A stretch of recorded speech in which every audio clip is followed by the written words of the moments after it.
Cleveland, this will be the second time you guys have faced them. So what are you expecting from the Monsters?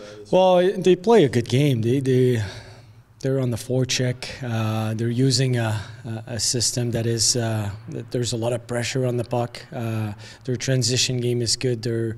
And I've seen it's quite consistent in this league in the NHL.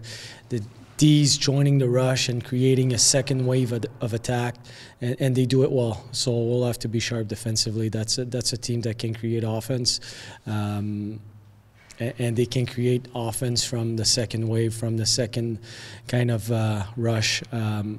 So it's going to be an interesting game, especially winning 4 out of 5. But one of them, the one that we lost, was not a good one. But we came back. We had a good week of practice. We tried different things this week. We had a skill development practice, and then we gave the guys a day off, and then we came back. Yesterday was a harder practice. Today was going over a few systems. So it's going to be interesting how we come out tomorrow against the team that won the Cup last year. And a lot of special teams work by the looks of it today. That's pretty key, of course, in games these days. Games are often won and lost on special teams. Yeah. We try to work on it 3 or 4 times a week at least, just to get the timing right. Looking at different options that we want to take advantage of during the game. So it's something that we do consistently. Not to hog all the questions, sorry guys. Just your thoughts on a couple of developments in the last couple of days. First of all, Jack Roslovich being put on the U.S. junior roster, and what that means for him and your organization. Oh, it's a great tournament, and if you have a chance to wear your country's jersey, the colors of your country, and you have a chance to be part of that tournament, it's a great experience, and it's going to be good for him. Well, he's got to make the team first, and if he does, to evaluate himself against players of his own age, and the quality of that tournament is amazing. And the pressure is pretty intense. So it's playoff hockey, and against the best in the world.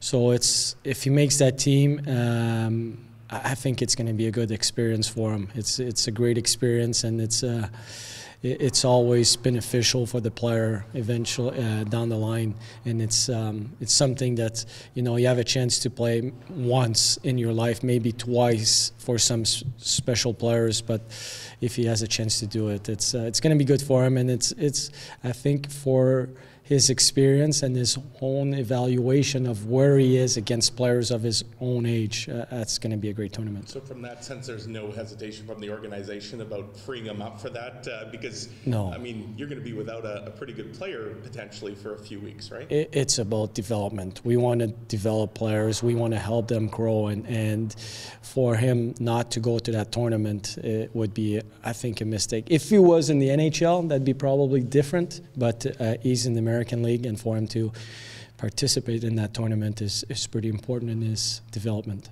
And then finally, Dan DeSalvo, obviously he's done nothing but produce since he came up here.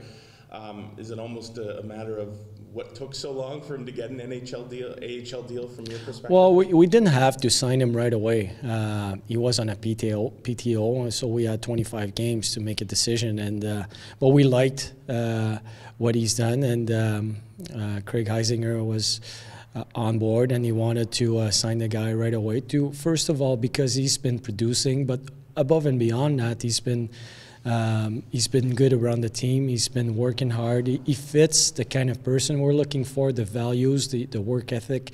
So we decided it was sooner than expected, but once we've made our decision, it was. I think it's a good decision for us, and he well deserved for him. He's worked hard, and he's produced, but it's well deserved.